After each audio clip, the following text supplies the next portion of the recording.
तो आइए बच्चों एक और क्वेश्चन देखते हैं। यहाँ पर हमें बोला है कि रिडक्शन ऑफ 20% इन प्राइस, कि वीट में उसका प्राइस 20% रिड्यूस हो रहा है, जिसकी वजह से जो भूमि है वो 5 kg ज़्यादा वीट ले रही है 320 रुपये में। ठीक है, तो ओरिजिनल रेट मुझे वीट का निकालना है। देखो हमें पता है कि जो प्राइस होता है वो मेरा कंजप्शन का इन्वर्सली प्रोपोर्शनल होता है। ठीक है, तो प्राइस हमारा कितना है 20% है। 20% का रेशो कितना होता है 1/5। मतलब क्या बोला जा रहा है कि 5 से हमारा रेशो एक कम हुआ है। मतलब प्राइस हमारा 5 था तो कितना हो गया, वो 4 हो गया। तो कंजप्शन उल्टा होगा 4 से 5। तो यहाँ देखो एक यूनिट की वैल्यू मुझे कितनी दे रखी है, 5 kg दे रखी है। ठीक है, 5 kg एक यूनिट की वैल्यू है, बट मुझे ओरिजिनल की निकालनी है। तो ओरिजिनल मेरी 4 यूनिट थी, तो 4 को 5 से मल्टीप्लाई कर देंगे 20 kg। मतलब उसने टोटल वीट कितनी ली है 20 kg, और कितने रुपीज़ में ली है 320। तो 320 में 20 kg उसने वीट ली, तो इसको काट देंगे तो कितना आ जाएगा 16 रुपीज़ आंसर आ जाएगा इसका। तो ये हमारा क्या हो जाएगा, आंसर हो जाएगा। तो आइए बच्चों एक और क्वेश्चन देखते हैं। In a test a student got 30% marks. एक टेस्ट में एक बच्चे को 30% मार्क्स मिलते हैं और वो फेल हो जाता है 25 मार्क्स से। अगर सेम ही टेस्ट में दूसरे स्टूडेंट को 40% मार्क्स मिलते हैं और उसके 25 मार्क्स ज़्यादा आते हैं, तो हमें क्या निकालना है, मैक्सिमम मार्क्स निकालने हैं टेस्ट के कितने थे। ठीक है, तो आप देखो यहाँ पे हम इतनी इजी अप्रोच इसको लगाएंगे सोल्व करने की। यहाँ देखो परसेंटेज का डिफरेंस देखो कितना है, 10% है। ठीक है, वो 25 मार्क्स से फेल हो रहा था और वो 25 मार्क्स उसके ज़्यादा थे, तो इन दोनों का सम कर दो कितना हो गया 15। मतलब 10% की वैल्यू कितनी है 15, तो 100% की वैल्यू कितनी होगी 500। और यही क्या है, मेरे मैक्सिमम मार्क्स हैं।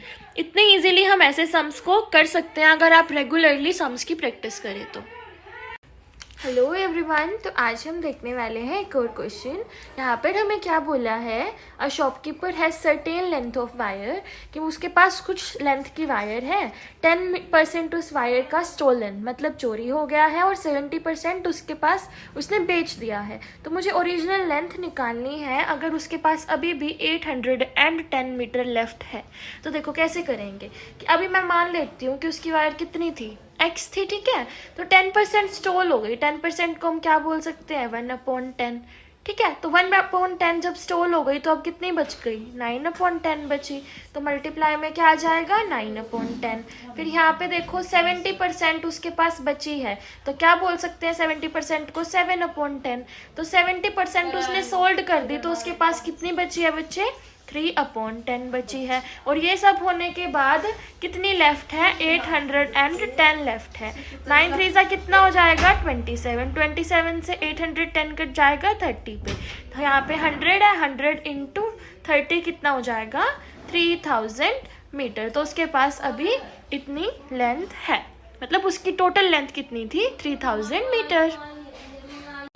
तो आइए बच्चे एक और क्वेश्चन देखते हैं। यहाँ पर हमें बोला है कि एक लेबर है, वो 60 घंटे काम करता है वीक में और इतने पैसे अर्न करता है। तो अगर उसका पर 2 आवर वेज क्या हो जाता है इंक्रीज, मतलब उसकी वेज कितनी इंक्रीज हो जाती है 40% से इंक्रीज हो जाती है, और उसका वर्किंग ड्यूरेशन कम हो जाता है इतने % से। तो मुझे उसका चेंज इनकम आया ना, वो परसेंटेज निकालनी है। तो यहाँ देखो 40% को हम क्या बोलते हैं 2/5 बोलते हैं। मतलब 5 से उसकी 2 इंक्रीज हुई है। तो वेजेस पहले कितनी थी 5, 2 इंक्रीज हुई है तो कितनी हो गई 7। और जो उसका वर्किंग आवर है 16 इंटू 2/3% को हम क्या बोल सकते हैं 1/6। ये रेशियो आपको याद रखने हैं, इनके कुछ इंपॉर्टेंट रेशियोज होते हैं ये। तो 6 से वो 1 कम हुआ है टाइम, तो टाइम कितना हुआ 6 था तो वो 5 हो गया। तो अब इनकम देखो, जब उसका वेज इतना था और टाइम इतना था तो उसकी इनकम कितनी थी 30, और जब इतना वेज था इतना टाइम था तो कितनी थी 35। तो देखो हमारी इनकम 30 से 35 हुई है, मतलब 5 यूनिट इंक्रीज हुई है। ठीक है, 5 यूनिट किस पे इंक्रीज हुई है, ओरिजिनल वैल्यू कितनी थी, ओरिजिनल वैल्यू 30 और इनटू में 100, क्योंकि परसेंटेज पूछा है। तो यहाँ देखो 5 से 6 ये कट गया हमारा, 100/6 हमारा कितना आ जाएगा 16 2/3%। और अब इसको सॉल्व करेंगे तो आता है 16.66%। यहाँ पे आंसर लिख देते हो 16.66%, और ये हमारा क्या हो जाता है, इसका आंसर हो जाता है। बच्चों एक और सिंप्लीफाई का क्वेश्चन देखते हैं। यहाँ पर हमें ये दे रखा है, थोड़ा सा मतलब दिखने में थोड़ा भयंकर सा क्वेश्चन लग रहा है, बट सोल्यूशन इसका बहुत इजी है। यहाँ पे 3√6 √5 की पावर 9 और पूरे की पावर 4 सिमिलरली हमें यहाँ दे रखा है। तो देखो हम इसको कैसे करते हैं, मेरे पास जो बेस है ना 5 और ये वाली पावर्स हैं, ये हमारी ऊपर 9 × 4 मल्टीप्लीकेशन में आ जाती है, और जो ये वाली पावर्स हैं ये नीचे आ जाएंगी, 3 × 6 हो जाएगा। ठीक है, अब यहाँ देखो मल्टीप्लाई है बीच में, और यहाँ भी 5 हमारा बेस है, तो ऊपर हमारी 9 × 4 ये वाली पावर्स ऊपर मल्टीप्लाई हो जाएंगी, और ये वाली पावर्स नीचे मल्टीप्लाई हो जाएंगी। ठीक है, 6 3 18, 9 4 36, काट के हमारा ऊपर 2 बचा। सिमिलरली यहाँ भी 2 बच जाएगा। बचा क्या, 5 × 2 मल्टीप्लाई 5 × 2, तो 5 × 5 की पावर 4 हमारा इसका क्या हो जाएगा, आंसर। हेलो डियर स्टूडेंट्स, तो आज हम देखने वाले हैं एक क्वेश्चन मैथ्स का। यहाँ पर हमें क्या बोला है कि 5 डिजिट नंबर देखना है, हमें दे रखा है, तो हमें उसका डिविजिबिलिटी चेक करना है 44 पे। ठीक है, तो ये नंबर है, यहाँ पर हमारी एक्स की क्या वैल्यू आएगी हमें ये बताना है। तो देखो जो नंबर 44 से डिवाइड होगा वो 11 से भी होगा, 4 से भी होगा, क्योंकि ये इसके मल्टीपल होते हैं। 4 का डिविजिबिलिटी टेस्ट होता है, लास्ट के 2 डिजिट्स चेक करते हैं, अगर वो डिवाइड है 4 से तो बाकी सारा नंबर होगा। और 11 का क्या होता है, अल्टरनेट नंबर्स को हम सब्ट्रैक्ट करके देखते हैं कि वो 11 का मल्टीपल है कि नहीं। तो देखो 2 4 7 x 8, यहाँ पर x की वैल्यू पहले ऑप्शन में देखो 1 है, तो 1 रख के देखो 18, क्या ये 4 का डिवाइड करता है, नहीं करता। और 11 को भी डिवाइड देखो, यहाँ पे 2 × 7 × 8 कितना हो जाएगा 17, और 4 × 5 4 + 1 कितना हो जाएगा 5, 17 - 5 11 का मल्टीपल नहीं आ रहा, 12 आ रहा है। तो ये 12 से भी डिवाइड, 11 से भी डिवाइड नहीं है, 4 से भी डिवाइड नहीं है। 3 रख के देखो 38 बना, 4 से डिविजिबल नहीं है, तो ये नंबर भी नहीं होगा, ये भी नहीं होगा। अब 2 रख के देखते हैं, 2 4 7 x 8, यहाँ पे 2 रखो 28, 4 से डिवाइड हो गया। अब 11 से चेक करो, 2 7 8 कितना हो जाएगा 17, और 4 + 2 कितना हो जाएगा 6, 17 - 6 कितना आ जाएगा 11। तो मतलब ये हमारा 2 से डिवाइड हो रहा है, 44 से डिवाइड होगा अगर 11 और 4 से हो रहा है, तो x की जगह हमारा क्या नंबर आ जाएगा 2, ये हमारा इसका आंसर हो जाएगा।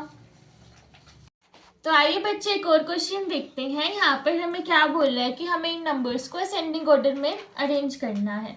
वैसे तो हम असेंडिंग ऑर्डर में अरेंज कर देते हैं डिनोमिनेटर सेम बनाकर, बट वो क्या हो जाता है बहुत टफ, मतलब टाइम ज़्यादा लेता है, टाइम टेकिंग प्रोसेस है, तो आपके पास इतना टाइम नहीं होता है जब आप कॉम्पिटिटिव एग्जाम में बैठते हो। ठीक है, तो अब इसको करने का आसान तरीका क्या है, तो आप इन नंबर्स को देखो 4 5 7 8 6 7 5 6, तो जब इनका डिफरेंस क्या है सेम है, तो देखो डिफरेंस इनका 1 है ना, 4 5 का 1 है, 7 8 का 1 है, 6 7 का 1 है, 5 6 का 1 है। तो जब इनका डिफरेंस सेम होता है तो आपको क्या करना है, सिंपली इन दोनों को मल्टीप्लाई कर देना है। 5 4 = 20, 7 8 = 56, 7 6 = 42, 5 6 = 30। अब इनको अरेंज कर दो बस, 20 ज़्यादा छोटा है, फिर 30 आ जाएगा, फिर 42 आ जाएगा, और फिर 56 आ जाएगा। 20 आया कहाँ से था 4/5 से, फिर हमारे पास 30 कहाँ से आया था 5/6 से, 42 कहाँ से आया था 6/7 से, और 7/8 हमारा 56 के लिए, और ये हमारा इसका आंसर हो जाएगा। ये बच्चे एक और क्वेश्चन देखते हैं सिंप्लीफिकेशन का। यहाँ पर हमें दे रखा है कि अगर x ये है तो हमें इसकी वैल्यू निकालनी है, तो सबसे पहले हमें x को सोल्व करना पड़ेगा। तो देखो इसको सोल्व करेंगे बहुत टाइम टेकिंग होगा, कि पहले इसको सोल्व करा, फिर इसको सोल्व करा, फिर इसको।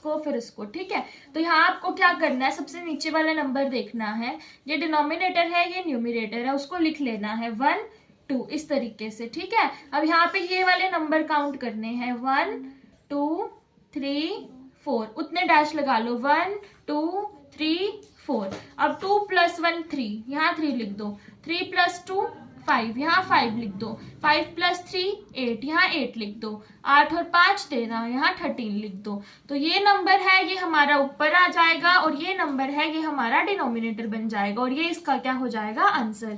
अब ये x की वैल्यू हमें इस इक्वेशन में पुट करके आंसर निकाल लेना है। तो देखो 2, यहाँ पे x की वैल्यू 13/8, और प्लस में 7/4, तो यहाँ पे 2 से 8 कट जाएगा 4 पे, 13 और 7 हमारे कितने होते हैं यहाँ पे 20, 20 को 4 से डिवाइड करेंगे कहाँ कट जाएगा 5 पे, तो 5 हमारा इसका क्या आ जाएगा बच्चे आंसर आ जाएगा।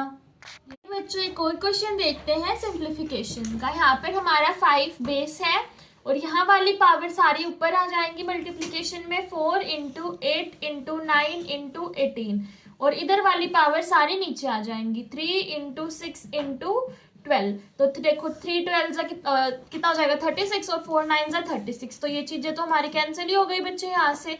अब यहाँ देखो 6 के टेबल पे 18 कैंसिल हो गया 3 पे, तो 8 3 24। तो 5 की पावर 24 आ गया। अब ये वाला सोल्व करते हैं। 5 बेस है, इधर वाली पावर ऊपर मल्टीप्लाई में 3 इंटू 6 इंटू 12, और ये वाली पावर नीचे मल्टीप्लाई में 9 इंटू 8 इंटू 4, 9 4 36, 12 3 36। तो ये सारी चीजें कैंसिल हो जाएंगी हमारी, 6 और 8 कट जाएगा 3 और 4 पे, तो 5 की पावर 3/4। और जब हमारा बेस सेम होता है तो पावर क्या हो जाती है, ऐड मल्टीप्लिकेशन में। तो पावर ऐड कर देंगे, देखो 24 प्लस 3/4, एलसीएम लेंगे 4 इंटू 4 हो जाएगा 96 प्लस 3 कितना आ जाएगा 99/4। तो 5 की पावर 99/4 हमारा इसका क्या हो जाएगा आंसर। Thanks for watching.